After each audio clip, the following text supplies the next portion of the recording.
voy a recubrir tu cuerpo con una sensibilidad maravillosa, con una piel deliciosa, pero no te Pero no atrevas a sientas. sentir. Entonces, Y un asunto, espérame. A ti, mujer, te voy a poner en tu cuerpo una parte con la que solamente vas a disfrutar. Tu clítoris no sirve para otra cosa que para sentir placer. Pero no lo uses, ¿eh?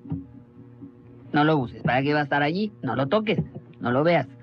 Dices, hijo, entonces ¿para qué me diste este cuerpo si...? por eso, ahí hay una aberración que parece dolosa. Yo no sé si Moisés era ya negociante como otros de sus paisanos, pero hay algo muy importante. En la tabla de Moisés, en la ley mosaica, vienen incluidos como pecados, es decir, como culpas formales, aspectos que el hombre no puede evitar. No desearás la mujer de tu prójimo ni a tu prójimo. Pues eso es totalmente imposible por la naturaleza humana de evitarse.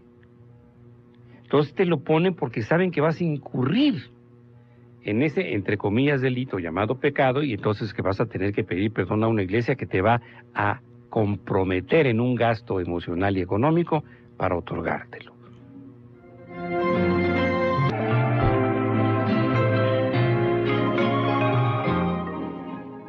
¿Qué es lo que tenemos que perdonar?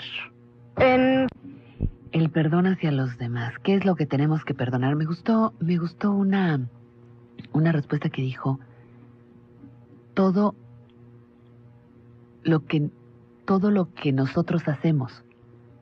Fue un juego ahí de palabras que era, voy a perdonar lo que a mí no me gusta que me hagan. ¿Sí me explico? O voy a pedir perdón de lo que a mí no me gustaría que me hubieran hecho. Es el perdón por el agravio. Ajá. Pero de veras el tema da para mucho porque usamos la palabra hasta el desgaste.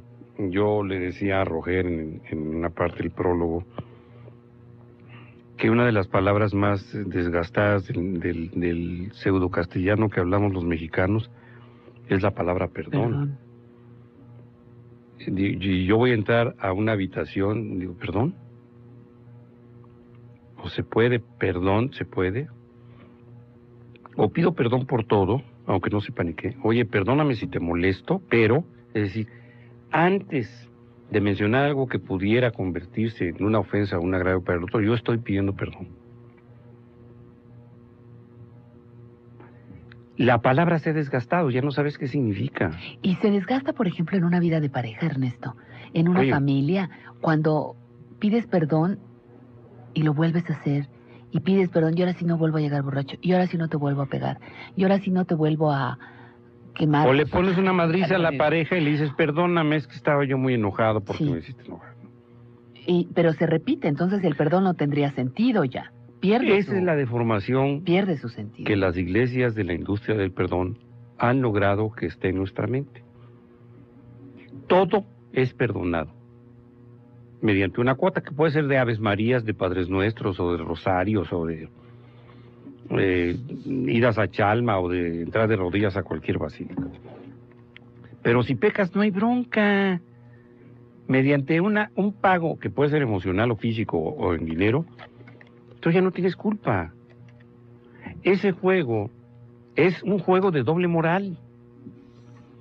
Porque en lugar de que las iglesias se dedican a practicar el bien, que lo hacen parcialmente, te dicen sin decirlo.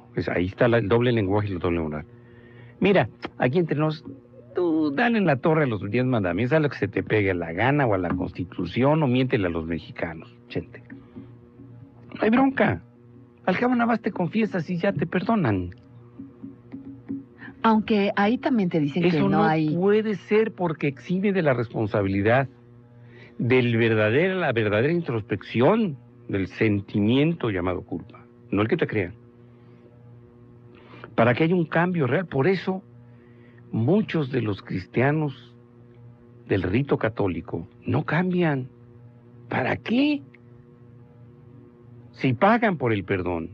Bueno, pagan hasta por lo que creen que es culpa, por ejemplo, como ser millonarios. Un hombre rico y en exceso es un gran aportador de dinero o de diezmos a la Iglesia Católica, porque con eso cree que atenúa su culpa, porque seguramente hay culpa en aquel que tiene de más. Pero no se te olvide aquella frase que alguna vez dijimos en el programa, que dice que ese hombre era tan pobre, realmente era un pobre miserable, que lo único que tenía era dinero.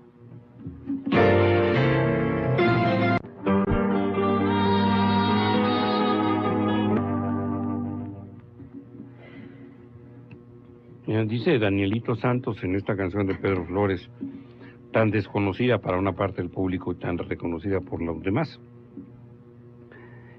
Perdón si es que te he ofendido. En la ofensa, en el agravio, ya hay una parte de conciencia de lo que estás haciendo. Y obviamente el perdón se pide por anticipado o se pide como una forma de decirle al demás, ahí muere. Pero el agravio existe. También es fácil perdonar en este sentido. ¿Por qué? Porque los que pedimos perdón, a la vez hemos perdonado a quien nos pide perdón en circunstancias semejantes. Actuamos como por cambalache, ¿no? Tú me perdonas y yo te perdono. Ellos perdonan, nosotros perdonamos. ¿Vosotros perdonáis? Etcétera. Entonces hay un intercambio de falacias y de dobles mensajes en el te hago, pero me perdonas. Y en me haces y te perdono. Hasta ahí todo. Pero entonces ya no, pero espérame, entonces ya no es el perdón, que es de lo que intentamos hablar aquí, sino la cadena de chantajes, truculencias y todo que hay sobre texto del perdón. De manipulación entre dos seres humanos que saben la clase cucaracha son el uno y el otro. Y claro, entonces no podemos hablar de que te pido perdón y me das perdón y me perdonas. No estamos hablando de ese perdón. Digo, yo sé que es necesario tocar todos estos puntos, sino realmente por eso yo sostengo lo que decíamos al principio del programa. A mí me parece que el auténtico perdón, Ernesto, de veras, es privilegio del Olimpo, con todos los dioses allá arriba. Y los de que uno quieran. Mismo, y además es paradójico. Mira, si tú vas caminando aquí en la estación, ahora que hay tantos policías y que no sabe uno por dónde caminar para eludirlos, y te tropiezas con alguien y le pegas. Dices, ay, perdón. Ay, perdón. Sí. Y la persona te contesta, no hay cuidado. No hay cuidado, no se preocupe. Ajá. Es un... Ajá. El que se queda con el agravio empieza a resentir, y este desgraciado, porque no se diga cómo camina, quién sabe quién se cree. Bueno, una mentecita enferma, doctor. Los que no, pues ni pelamos. El que fue golpeado se queda con el sentimiento de haber sido agraviado. Eres el que se siente mal. El otro va caminando como si nada porque ya fue perdonado. El que se siente mal es el otro.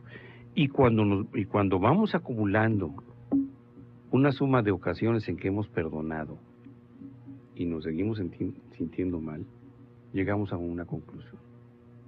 ¡Qué estúpido soy! ¿Por qué lo perdoné? ¿Debo ser muy débil o debo ser muy frágil o debo ser muy bruto para perdonarle tantos agravios, tantas faltas, tantos ataques, tantas falacias, tanta mentira, tanta infidelidad, tanta? ¿Qué es lo que sucede? Que es entonces cuando uno se siente muy mal contra uno mismo, la autoconmiseración, el resentimiento contra ti. Soy un tonto, soy un idiota, yo lo permití, más me merezco. Más merezco por ser como soy, etcétera. Es entonces cuando aparece el verdadero fenómeno que queremos expresar aquí, que es la necesidad del perdón hacia nosotros mismos. Híjole, eso es difícil. Cuando no hemos cometido la falta. La falta es de otro. En el libro de Roger hay unos datos muy interesantes. Personas, por ejemplo, que aprenden a perdonar al padre que las agravió. El papá ya se murió y se murió siendo un borracho y siendo un golpeador y siendo un misógino. Ya se murió. Los muertos ya no piden perdón. Ni lo dan tampoco. Pero los que se quedan vivos están pidiendo perdón por él. Y no se perdonan a sí mismos. Y se siguen sintiendo mal. Porque fueron víctimas. Y son las víctimas las que tienen que aprender a perdonarse. Son los agraviados los que tienen la pendeja. Por eso es una gran paradoja en el perdón. Porque si no, ¿para qué hacen un taller del perdón? Pues si yo ya sé que tengo que perdonar. Ya sé que te tengo que pedir perdón a Dios. Pero curiosamente, ya sé que a mi vieja le tengo que decir todos los días, perdóname. Pero fíjate que curiosamente, te voy a hacer un cha-cha-cha, para el real hecho de perdonar, te das cuenta que se necesita mucho valor. Por supuesto, porque es que perdonarse la posibilidad de haber perdonado. Ajá. O de haber dicho que se perdonara. Uh-huh. Por eso en el golpe, en el empujón, el que se siente mal es el que perdonó. Claro. Sí, porque además, no tenga cuidado y te volteas, animal. Por eso. ¿Por qué no se lo dije? Pues nos descubrieron. Que hay que perdonar es al ofendido. Mira, todos dijeron que ahí sí. O sea que eso nos dicen cuando los golpeamos sin querer. Malditos comerciales. Y te me vas ahorita. Pero también rapidito y de puntitas. Sentimiento de culpa. Se me acabó que la nos fuerza. Queda por habernos sentido magnánimos y haber otorgado un perdón que dicen solamente Dios debe otorgar. Yo creo que los dioses, doctor. El libro de mujer está encaminado a eso, a que le suelten la rienda al dolor y que el dolor se vaya. Ya se me acabó la fuerza de estar tolerando tanto dolor, tanto malestar, tanta incomodidad interna. Fíjate, Ernesto, te decía yo hace rato que creo que el verdadero perdón, no las disculpitas estas, que yo sí creo que puedes dar cotidianamente, oye, me equivoqué, no me fijé, disculpa, y haces realmente el esfuerzo por no repetir esa agresión, ese error, esa falla, que puede ser intrascendente o que puede realmente lastimar cuando vives en pareja, cuando vives en familia, pero que es el tema que nos ocupa. Pero esta parte, Ernesto, de realmente inscribirte, participar de un taller de dolor de perdón, donde entras en contacto con tu dolor, que a final de cuentas lo que uno hace perdonando es liberar el resentimiento. El día que hablábamos con Roger, él hablaba de que hay que perdonar desde el resentimiento, el rencor, la venganza, la culpa, la vergüenza, y no sé qué tantas cosas más dijo.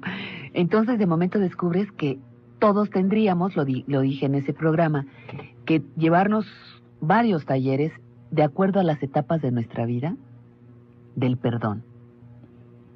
Y luego la otra cosa es que no solamente no vamos, sino que acumulamos al paso de los años los resentimientos. Yo creo que parte de toda esta frustración de la creo que viejos nada más somos una vez, y si bien somos, presenectudo eso, que sí, ¿cómo se llaman ahora los senectos? No, sí, pero... somos adultos en plenitud. No, pero, ¿qué decías? Preinsen o algo así, que decías tú. Que somos de las fuerzas inferiores del INSEN. Las fuerzas juveniles del INSEN. Las fuerzas juveniles del INSEN, exacto. Eso es parte de lo que debe ser una crisis en la vejez. Porque si nunca perdoné, deben hacerme crisis, debe amargarme todo el resentimiento, vergüenzas, culpas acumulados por años. A final de cuentas, sería eso. Es como no haber Pero lo curioso es que no son... lo acumulaste no por los agravios que hiciste, no, sino por los que te hicieron. Sí, claro. Por supuesto, lo que tú no has perdonado. Se murió mi papá y no le pude decir tal y tal cosa. Nunca tuve el valor para enfrentarme y decirle tal y tal y tal y tal. Uh-huh. O se suicidó fulanito de tal y cómo me hizo esto, por qué me dejó en el abandono. Ese resentimiento, ese odio, ese deseo de venganza, nos crea culpa. Pero nos crea culpa a los que fuimos víctimas de... De veras, el suicida ya quedó retranquilote. Ya se le acabó su bronca. ¿Quién sabe, doctor?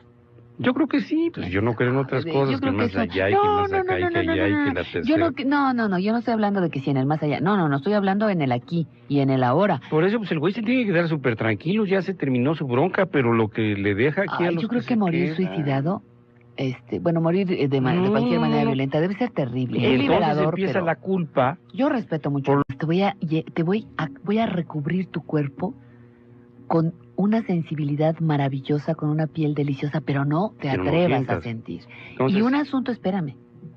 A ti, mujer, te voy a poner en tu cuerpo una parte con la que solamente vas a disfrutar. Tu clítoris no sirve para otra cosa que para sentir placer. Pero no lo uses, ¿eh? No lo uses. ¿Para qué va a estar allí? No lo toques. No lo... parte del prólogo, que una de las palabras más desgastadas del pseudo castellano que hablamos los mexicanos es la palabra perdón. Y yo voy a entrar a una habitación, digo, ¿perdón? ¿O se puede? ¿Perdón? ¿Se puede? O pido perdón por todo, aunque no sepa ni qué. Oye, perdóname si te molesto, pero, es decir, antes de mencionar algo que pudiera convertirse en una ofensa o un agravio para el otro, yo estoy pidiendo perdón. Veas, dices, hijo, entonces ¿para qué me diste este cuerpo si...? Por eso, ahí hay una aberración que parece dolosa. Yo no sé si Moisés era ya negociante como otros de sus paisanos, pero hay algo muy importante. En la tabla de Moisés, en la ley mosaica, vienen incluidos como pecados, es decir, como culpas formales, aspectos que el hombre no puede evitar. No desearás la mujer de tu prójimo ni a tu prójimo. Pues eso es totalmente imposible por la naturaleza. Me gustó una respuesta que dijo, todo lo que nosotros hacemos. Fue un juego ahí de palabras que era, voy a perdonar lo que a mí no me gusta que me hagan. ¿Sí me explicó? O voy a pedir perdón de lo que a mí no me gustaría que me hubieran hecho. Es el perdón por el agravio. Ajá. Pero de veras el tema da para mucho porque usamos la palabra hasta el desgaste. Yo le decía a Roger en una parte humana, de evitarse. Entonces te lo ponen porque saben que vas a incurrir en ese, entre comillas, delito llamado pecado, y entonces que vas a tener que pedir perdón a una iglesia que te va a comprometer en un gasto emocional y económico para otorgártelo.